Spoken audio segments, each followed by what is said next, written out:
Our story started back in October. My husband and I heard about 4 kids from our church in Boca.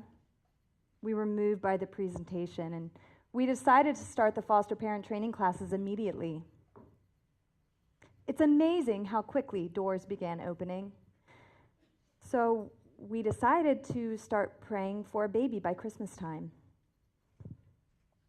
We found out later on that the very day that we got licensed was the very day that our baby Rachel was born.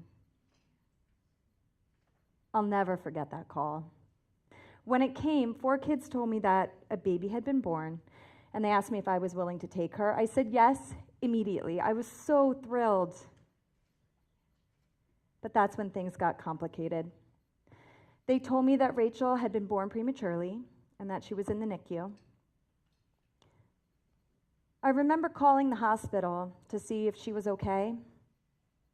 The thought of her all alone in the NICU with no family, it was heartbreaking.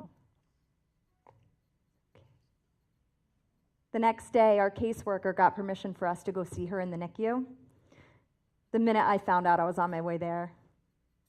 I remember walking in, and the nurses turned and they smiled at me, and they said they were expecting me.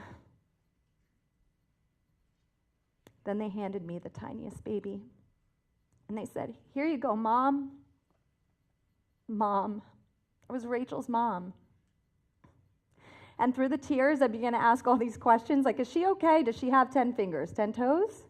Of course, they assured me she was fine. She was just small.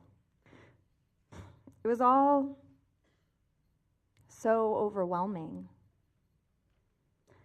But I knew whether I had her for 10 days or 10 months, that God's love would be imprinted on her heart. I got to the hospital that day, probably around noon. I don't think I left till well after midnight. I just sat there holding her and staring at her and singing to her. And as I sat in that NICU, I realized I wasn't just there for her. I was there for all the babies and families there too. This thing we call fostering, it's not just about us.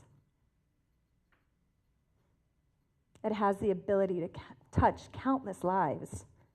I saw that in the faces of the nurses that day when they handed me Rachel, and I see it every day in my community.